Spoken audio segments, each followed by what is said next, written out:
Hi, everybody. My name is Brian Miller. Though some of you may remember me, I've been with Equation for 17 plus years now. So I've worked with quite a few of you, and I'm going to kind of introduce you and give you a high level overview of Sage Intacct. Sage Intacct is one of the original cloud-based systems. It's been around 20 so years. And again, it's one of these pure SaaS-based systems. So it has, kind of been born and bred in the cloud, so to speak, right? And what that means is that we get a very scalable system. So no infrastructure costs, right? No IT costs, right? We're working in a pure cloud system that is mobile friendly. It has a mobile friendly version with, light approvals and dashboards, or you could use the full mobile site. There you actually can switch to the full site and actually do transactions, not that you'd want to on your phone or tablet, but you can access every aspect of the system in the on a tablet or mobile version. It's browser agnostic, it supports SSO, requires two-factor authentication, so fully secure kind of application here that we're working through. With this cloud-based system, we get, some enhancements that you get with a pure cloud solution. Things like for quarterly releases, these are applied automatically, these updates being a SaaS system. So you come in Monday morning and the quarterly release has been applied to your instance of Intacct. And these are chock full of new functionality, right? Whether it's new vertical solution enhancements, updates, new functionality. Again, these are things that take me hours and hours to read through all the new features and components of each release. So really, kind of, I get excited when these releases do come through. So in talking about this SaaS solution, it's a fully open API platform. So as I mentioned, this allows for a fully scalable system, easy integrations to nearly everything out there, whether it's flat file or web service or API to API, webhooks, things like that. We can have these integrations or customizations or other enhancements, via this API platform. Some of the built-in benefits of Sage Intacct that you don't get today in Sage 300. I'll try to highlight some of these differences. I won't speak to all of these in the essence of time here, but things like automated intercompany, automated consolidations in real time. There's no reporting to get your multiple entities together. This is a multi-entity system. And it is a seamless multi-entity system, which means real-time consolidations, automated intercompany, as I mentioned, automated eliminations, multi-ledger, which I'll speak to down the road here in a little bit. We get with this multi-entity system things like shared customers and vendors, shared bank accounts, a single chart of accounts. Those of you that have multiple entities in Sage 300 today, you're used to going in, a lot of you, potentially going in and adding a new GL account to 5, 10, 15 different databases in Sage 300. Well, in Intacct, we have a single chart of accounts and you're only adding it once at what we call the top level. Again, I'll display this when we get into the brief demo side. And then there's lots of other components, built-in document attachment, built-in AP automation, dashboards, similar to what kind of Gareth showed here just prior. So I'll speak to that a little bit too. And then we're moving to a dimensionalized system. And this is really huge for reporting purposes, right? This allows us to do things like slice and dice the data, as again, Gareth kind of showed you a little bit. I'll display that too, but we're moving away from GL segments, moving into a dimensionalized system.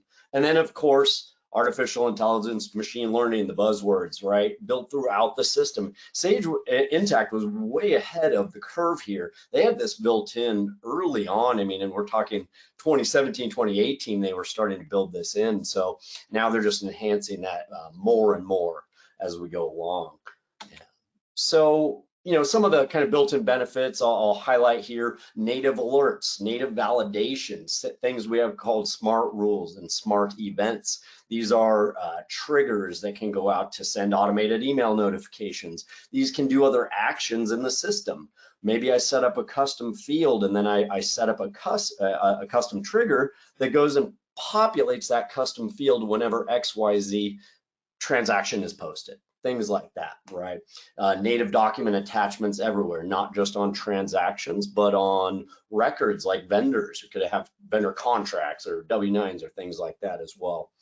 Native fixed assets, native approval workflows, and native workflows in general. So talking about being able to customize various PO purchasing workflows, various order entry workflows. I can go and create a workflow that goes from a quote to an order to a shipment to an invoice, and then I can have a separate custom workflow that's for a whole different product that I'm selling, and can simply go from an order to an invoice or just an invoice, right? I'm not tied to following a static workflow. I can customize these any which way, have as many as I'd like in there as well. Some of the same things, of course, taxes. So much like 300, we integrate very easily with Avalara, of course. We can do it natively, very similar to Sage 300. You can establish and maintain it in the system natively. Don't recommend it if you're in the US at least. And then there's, of course, many global built-in solutions as well in Intacct for Canada, UK, for Australia, South Africa, so on and so forth. Payroll is separate. So again, Sage 300 has their own payroll module. Sage Intacct uses what we call Sage Intacct payroll for ADP, or ADP payroll for Sage. So they use a kind of component integration with ADP there. And then a lot of bank support. So again, I'll talk through this when I talk about the AI and machine learning, but bank feeds, varying flavors of bank feeds that automate our transaction reconciliation, automate journal entries coming from the bank, suggested journal entries, can even automate deposits from customers and actually kind of suggest which customer to attach and how to post in advance. So a lot of features native to Intacct that we don't see today in Sage 300. So I talked about that single shared list of chart of accounts, right? This is being able to maintain a master set of records at the top level that become available to all entities. So a single set of vendors, right, across 2, 5, 6, 15, 100 different databases or entity, not databases in Intacct, but what you would consider a database in 300.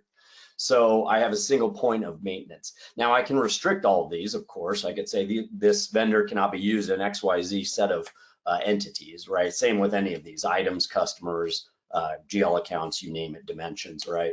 So a lot of good kind of validation and restriction available there, but it is a single point of maintenance. We have an in-chat function called Collaborate that's sort of like an in-system or in-ERP teams, right? Where we can share files, we can post a thread, a conversation thread against a certain transaction, and you don't lose things in email or phone calls, right? Sort of that kind of in-system communication function. I mentioned AI, of course, right? We have AP automation that uses OCR, as Robert spoke to earlier, right? AI, machine learning to sort of automate the AP bill entry as well as PO three-way match, right? So we can do that on the purchasing side as well. It's built into GL outlier detection. So we can have things, flagged if it's a bad posting or a erroneous typing in your entry, right?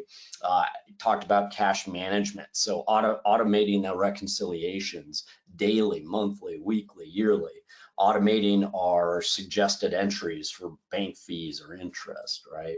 So that's built throughout the system. And we're seeing more and more AI get embedded. Sage is launching something called Sage Copilot. Been launched in the UK, it's coming to the US and North America here shortly, which is going to be sort of an ERP chatbot. Again, all the buzzwords you've been hearing, lots and lots, of course. It's coming to Sage Intacct here and has already been released in again, some areas. And then things like checklists, month-end processes. We can set these up and have actual notifications and tasks for a month-end or an audit or a year-end close, right?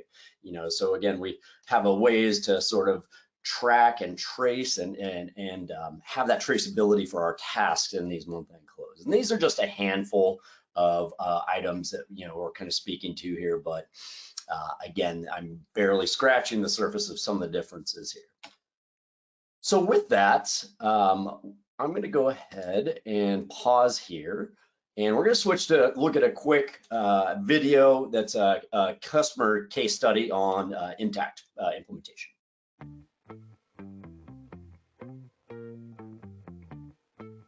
My name is Christine Cornejo, and I have my own consulting firm, CCFS Financials. I support a number of different clients, including Partana, which is a company that manufactures carbon negative cement products. And they have locations in the Bahamas, the US, and in Saudi Arabia. Partana, when I joined, was utilizing a third-party bookkeeping firm, which was using Microsoft Dynamics. And they really had no visibility into their financial accounting. They're a startup, and for the first few years it worked. But as they grow and get closer to the needs of doing a third-party audit, they found that they didn't have the information available to them to prepare for that. And the CFO certainly didn't have visibility into the details behind his financials. When I came on board, the first thing I said was we really need to move everything in-house. And Sage products are fantastic. I've used 300 in the past. I've heard great things about Intacct, and the first thing I did was reach out to Equation because I've worked with that team for 20 years. We decided to go with the Intacct solution, and that's when we began our journey with that product. Actually, no. Intacct was my #1 go-to because in my experience, I've used a number of different solutions. And frankly, the Sage products have been the best. I've used Sage 300 at my other companies. I've heard great things about Intacct. And when I saw the demo, I saw how really kind of similar it was to QuickBooks Online, a lot of parallels. So I knew that making this integration would be relatively easy. When I came to Partana, again, I said, I know a great team. They have great products, and I'm sure we can roll something out very quickly. And we did. So I would say we did the implementation in less than 3 months, from start to finish, to my being able to create custom reports, run consolidated financial statements. And we went from, having the books closed in like a month to literally 5 days.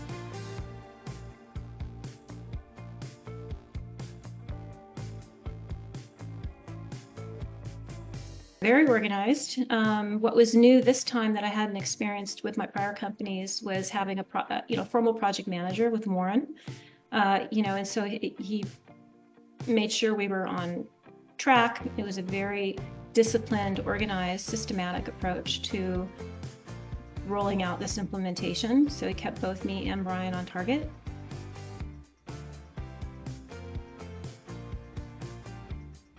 We had a third party managing the books, and we had one really like an office manager who was doing the day-to-day bookkeeping. That really wasn't his area of expertise.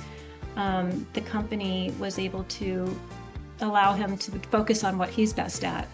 And I really am managing the shop by myself, but again, I can do that because it's just so much more efficient. It doesn't take me that much time to do the day-to-day bookkeeping, so I can focus more on producing financial statements, producing analysis, providing meaningful information to the CFO. Having the ability to store documents within a central repository like Intacct for accounting purposes has been really helpful, and to allow us to be more efficient, organized, and prepare for audit. One of the areas that the company wanted to focus on is in their travel expenditures. And they needed more visibility as to where people are traveling to, what they're traveling for, just to better understand those behaviors. So having the ability to go into Intacct and create codes, class codes, to help us categorize how that spending is occurring by person, by location, by business purpose gave us a lot more visibility to understand, as well as to allocate costs to various projects, which is something we weren't able to do before. So Intacct really gave us the tools to better analyze our spending. You know, having a simple step-by-step guidelines, that's something that I think Equation does really well. You take the mystery out of the process, the overwhelmingness out of the process of doing a migration, and make it really simple and easy and step-by-step. I would highly recommend Equation because the team itself, again, starting with Erica and her breadth of experience, her professionalism, her just, you know, wonderful laid-back quality as well, that informs the rest of the team.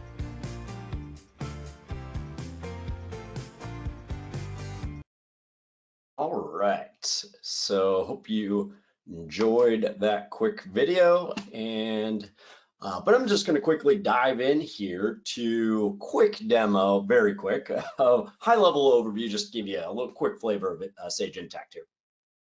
So what you should be seeing on your screen here is just a dashboard, one of the native kind of dashboards that I've developed as my myself being the controller in this particular instance. So I've put and built this myself as a controller to say, hey, I'm interested in tracking my G&A expenses, and I've put my, you know, kind of metrics that I'm interested in, some performance cards up here. As the controller, I'm doing approvals too, of course, right? We talked about that native workflow. So I may be approving journal entries or EP bills or purchasing transactions, right? So depending on your role, you can establish links to the, you know, the actual pending transactions here. And some other, of course, reports that are of interest to me, AR balances, recurring AP, things like kind of a P&L, just a quick P&L. Everything in Sage Intacct, nearly everything I should say, is drill down capable, right? If I want to see why I'm trending higher in my payroll expenses versus prior quarter, right? Well, I'm going to just click into that and look for any sort of high level variances here, right? And maybe I want to kind of continue going down that rabbit hole of, you know, looking at, hey, why are employee benefits so, you know, so high? And then I can get to the weeds, right, and keep going back, of course, to the originating transactions if necessary. And everything is exportable, emailable in the system. All reports can be scheduled, even native reports, financial reports, custom reports, graphs. These can all be scheduled to be going out daily, weekly, quarterly, monthly, however often you need. These can also be scheduled to go to a cloud-based storage system like a Google Drive or you know, OneDrive or something like that, some other kind of Dropbox function. So I mentioned that top level versus entity level as well, right? Again, this is a visual display. You'll see over on my left here, right? I'm at the top level. That's everything is shared at the top level. We establish those high level records like, again, vendors, customers, items, our, you know, maybe our chart of accounts or dimensions, right? And that is immediately shared across all my entities. Again, Sage Intacct also very strong in the multi-currency world, right? So, you know, if I'm at the top level here looking at my dashboard as a controller, I may want to look at my UK, right? See how my UK is trending, right? So I could quickly switch to the UK. Notice my metrics changed to, you know, sterling, right? So now I'm looking at my sterling, you know, and this is specifically to the UK. I don't have to have separate reports or metrics set up for each currency or each entity. It's automatic based on those dimensions, right? I may want to come in here and say, actually, you know, what I want to look at is my USA entity, but I want to look at just my sales department, right? That's another dimension filter, right? So I could just apply that dimension, kind of again, back to that slicing and dicing of data. All my metrics automatically filter to those kind of specifics. You know, maybe I want to say, okay, well, I'm going to look at all departments, but in industry, right? Now, again, these are customizable dimensions. So this could be, you know, again, industry. This could be class. This could be, you know, business line. You name it, right? Lots of, you know, events, projects, very customizable dimensions. So I could come in here and say, show me just mid-sized business in the USA. and notice my metrics all change very, drastically there. Now as a controller, that's perfect, and I've set this up for myself. Now my CFO might want to have a different view. My contracts manager, maybe my AP manager, or my purchasing manager, right? Maybe my executive has a totally different view, right? So I'm going to establish these. These could be role-based. These could be industry-based. You name it. We can set these up, and these are completely customizable, right? And I can change the layout. Obviously this one's very different. Maybe I have a dashboard that is based on metrics. Intacct, one of the very kind of unique differences with Sage 300 is Intacct is a multi-ledger system.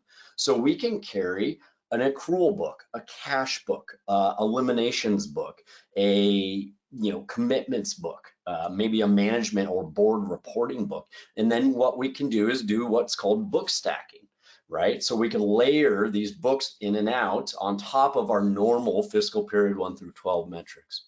Now, in following in line with that, statistical tracking, right? We have the ability to establish statistical accounts, right? And then actually record statistical journal entries via API or manual entry, recurring entry, or imports, you name it.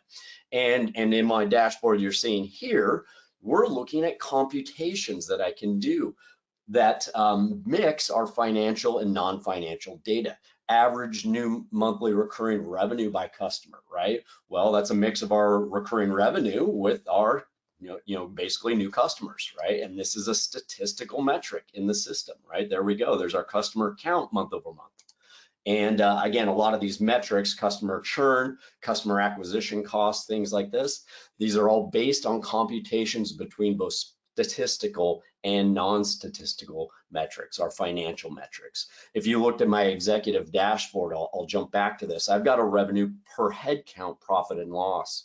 Well, what is that doing? It's actually showing our net income, but looking at our employee counts. So that's embedded. Again, we can mix and match. There's my financial data, and there's my employee count. Again, I could click into that and actually look at my employee, kind of entries that have gone to my statistical book. Again, there's an example of our book stacking. So, again, with this, again, just a really quick flavor of Sage Intacct. Obviously, there's so much more to kind of show or talk about. So with that, I'm going to go ahead and jump back to our slideshow here. Just really quickly to wrap up, we have done quite a few Sage 300 to Sage Intacct integrations. So we have developed and built a data migration utility that really allows for that seamless data transfer between those systems. So we can hook this utility into your existing Sage 300 instance and basically go and pull OpenAR, OpenAP, GL transactions based on a range of dates or fiscal periods, customers, vendors. We can go across multiple entities. We can pick and choose. So a lot of flexibility in this utility, but essentially what it does is map all of your data from the Sage 300 format to an importable format for Sage Intacct, using, again, a mapping tool so that we can switch from a GL segmented chart of accounts to a dimensionalized system as well. So again, makes that migration really kind of a lot more friendly for the users and clients that we've done this for. If you're more interested in more information on Sage Intacct, we have a blog that we'd love to kind of have you subscribe to and go check out on a website. You can see the link there. And we're also going to be posting more how-to videos and detailed overviews of various functional areas of Sage Intacct on a website as well. So again, I'd love to have you all go check that out. If you have any questions or again, kind of follow-up interest, please reach out. Again, my name is Brian Miller, Director of Solution Engineering here at Equation, and there's our contact info as well. So thanks for joining, and we'll kind of go to the next section here.